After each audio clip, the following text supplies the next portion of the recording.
की क्या बात है, सदा सफलता साथ हमारे, सदा सफलता साथ हमारे, हाथ में उसके हाथ है, ईश्वर अपने साथ है। तो ऐसे ही बस नारी शक्ति के लिए एक छोटा सा मैसेज बस अंत में दूंगी कि हमें अपने संस्कारों से अपने घर को, इस देश को स्वर्ग बनाना है। इसलिए कहा गया है हजारों फूल चाहिए माला बना, दीपक चाहिए एक आरती सजाने के लिए, हजारों बूंदे चाहिए एक समुद्र बनाने के लिए, पर एक घर को स्वर्ग बनाने के लिए एक नारी अकेली ही काफी है। घर को स्वर्ग बनाने के लिए, घर को स्वर्ग बनाने के लिए। ओम शांति, ओम शांति। इधर घूम जाइए थोड़ा।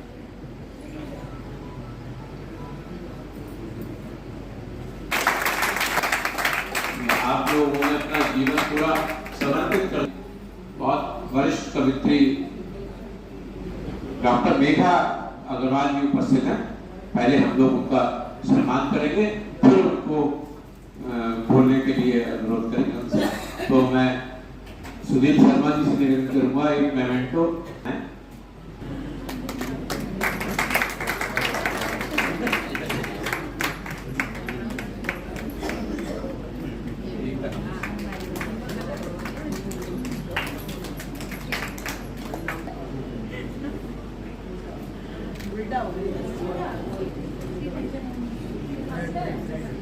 विश्वास लिए अपने दिल के एक कोने में।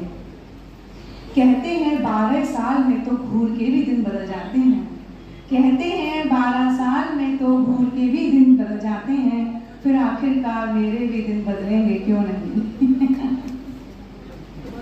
नारी, माँ, औरत, स्त्री, पत्नी के त्याग को जब मेरी लेखनी ने महसूस किया तो बहुत संवेदनशील हो गई। मेरी निगाह में वास्तव में मैंने जितनी कविताएं लिखी आज तक, उसमें जो मेन शीर्षक रहे वो नारी, माँ, बेटी, पितृ, पिता, फूल, बगिया, मतलब जो मैंने अनुभव किए मेरे जीवन के वो मेरे शीर्षक रहे।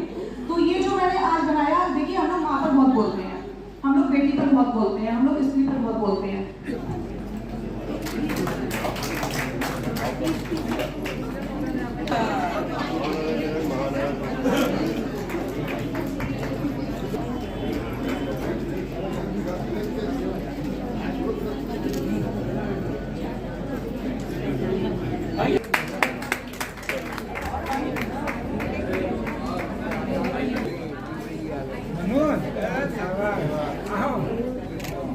सबसे ज्यादा हंसाने वाले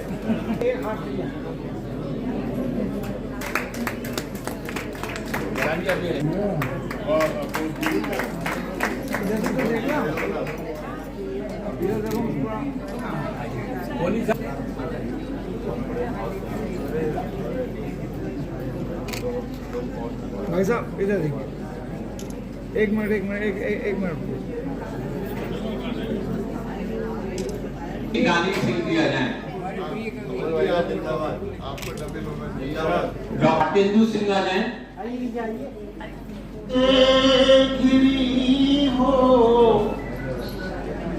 पर उजाले मांगती तुम अधेरों से गिरी हो पर उजाले मांगती हो, पर उजाले बांटती हो। नारी सम्मान पर है और बड़ी श्रद्धा के साथ हमारे स्वयं मीनू सिन्हा जी सीमा स्मृति सम्मान का आयोजन प्रतिवर्ष करते हैं। मैं उनकी इस भावना का बहुत सम्मान करता हूँ और ये निरंतर कार्य चलता रहे ऐसी भावना भी व्यक्त करता हूँ। आज नारी शक्ति को समर्पित है। जी आइए सर।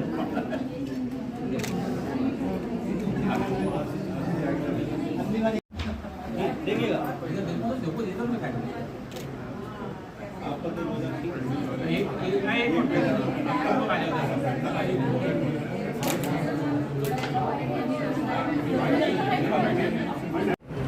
के क्षेत्र में अपनी उपलब्धियों के लिए आपको आज सीमा स्मृति सम्मान मिला है। अपनी इस यात्रा को किस तरीके से देखती हैं आप? कितनी मुश्किलात पेश आए आज के इस सम्मान तक पहुंचने में? और संघर्ष का नाम, तो अगर एक बार नारी ने ये संकल्प ले लिया तो वो आगे बढ़ती ही रहती है, चाहे रेगिस्तान जैसी उसको ज़मीन कैसी भी गर्म मिले, तेज मिले। तो मैं यही कहना चाहती हूँ कि यहाँ तक का जो हम लोगों की जर्नी रही है वो हम सभी ने कहीं ना कहीं प्रतिनिधित्व किया है बहुत सारे परिवारों का। तो मैं आज ही सारी बेटियों को भी ये कहना चाहती हूँ कि अड़चनें मतलब कि रास्ते में जो भी आ रही हैं वो आपको ये बताना चाहती हैं कि आगे निरंतर बढ़ते जाना है, क्योंकि आगे कितना भी कोहरा हो मंजिल ज़रूर होगी, बढ़ते जाएं। किताबें कितनी आपकी आ चुकी हैं और अब भविष्य में आने वाले समय में कौन सी आ रही है? पहले भी मेरी आपकी इसी बारे में बात हुई थी कि 12 किताबें प्रकाशित हो चुकी हैं, जैसा कि आपको पता ही है, और जल्द ही पटल पर राजनीतिक विज्ञान की भी एक नई पुस्तक आ रही है, और वो CBSE के पैटर्न के लिए है। बेसिकली 11th-12th के बच्चों के लिए तो है ही, साथ ही ग्रेजुएशन में भी जो बच्चे राजनीतिक विज्ञान पर कुछ करना चाहते हैं, जो कि बहुत ज़्यादा युवाओं के लिए आवश्यक है। सचिन भाई, आप समझ सकते हैं जो आजकल की परिपाटी चल रही है। मैं चाहती हूँ कि बेटियाँ साइकोलॉजी के साथ राजनीति विज्ञान का विषय लें और राजनीति में जाके हम उन्हें पार्लियामेंट में देखें, ताकि युवा 33% जो हम बार बार देखते हैं कि महिलाएं जा ही नहीं पा रही हैं, वो स्थान तो भरे ही भरे, राजनीति में भी कुछ नया करके दिखाएं। आपको अभी हाल ही में एक उच्च लेवल का बड़ा प्रतिष्ठित पुरस्कार मिला, उसके विषय में? पुरस्कार मुझे वो युवा लेखक के रूप में मिला था, और वो मुझे तीसरा अवार्ड है जो महिला लेखिका के रूप में, और दादा साहब फाल्के पुरस्कार भी उसके साथ साथ मुझे मिला था। दिल्ली में ही ये पुरस्कार मिला था, और ये पुरस्कार महिलाओं को बेसिकली दिया जाता है। इसके अलावा जो दूसरा पुरस्कार मिला था वो भी कहानियों के क्षेत्र में और राजनीतिक क्षेत्र, जो आप किताबें लिखते हैं या साहित्य के क्षेत्र में कुछ आप नया लिखते हैं, तो उसके लिए दिया जाता है। ओम शांति। यदि आज सामाजिक सरोकार में इतना जीवन आपने लगाया, इतने साल आपने समाज सेवा की है, क्या लगता है आज के समाज को सेवा की कितनी आवश्यकता है? आज के समाज को सेवा की आवश्यकता है, क्योंकि आज का जो समाज है बहुत तेज़ी से दौड़ रहा है, और इस तेज़ी से दौड़ते दौड़ते वो अपनी संस्कृति को पीछे भूल चुका है। तो जब हम आध्यात्मिकता को अपनाते हैं तो आध्यात्मिकता को अपना करके हमारे अंदर बहुत बल आता है और सेवा भावना आती है। और जहाँ, क्योंकि हर जगह देखिए लोग कमा रहे हैं, कमाई हर जगह ज़रूरी है, पर कई जगह सेवा करके दुआएं बहुत ज़रूरी हैं। तो इसलिए सेवा करके जब हम दुआएं कमाते हैं तो उससे भी हमको जीवन में बहुत बड़ी सफलता हासिल होती है। आपको प्राप्त हुआ नारी शक्ति का रूप कही जाती है, इसको आप अपने शब्दों में कैसे परिभाषित करें? ये तो मेरी कविताएं ही सबका जवाब देने के लिए काफ़ी हो जाती हैं, लेकिन फिर भी मैं कहूँगी कि डरना किसी से नहीं है, आगे बढ़ते ही जाना है। और देखिए, बातें बनाने के लिए तो लोग बहुत कुछ कहते हैं। जब भी किसी नारी को पीछे करने की बात आती है तो लोग बहुत झट से उसके चरित्र पर उंगली उठा देते हैं। लेकिन मेरा ये मानना है कि आप उन सभी बातों को इग्नोर करते आगे बढ़ती चले जाएं। बात रही सीमा साहित्य सम्मान की, तो बरेली से बाहर कई मंचों पर पढ़ते हैं, बरेली से बाहर देश प्रदेश में कई मंचों पर जाना होता है, लेकिन वो खुशी नहीं मिलती जो बरेली में अपनों के बीच में मिलती है।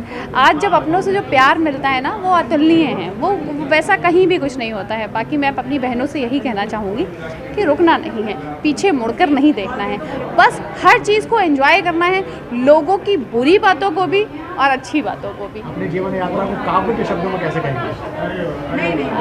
कि मेरे शब्दों में घुलती है वो, मेरे शब्दों में घुलती है जो मेरी माँ है वो। बस इससे ज़्यादा और कुछ कहना नहीं होगा, क्योंकि मेरे नाम में भी मेरे माँ का नाम लगा हुआ है, उन्नति राधा मेरी माँ का नाम है, तो मुझे उसी नाम से पहचान मिली है, उन्नति राधा शर्मा, और इससे ज़्यादा और क्या ही कह सकती हूँ।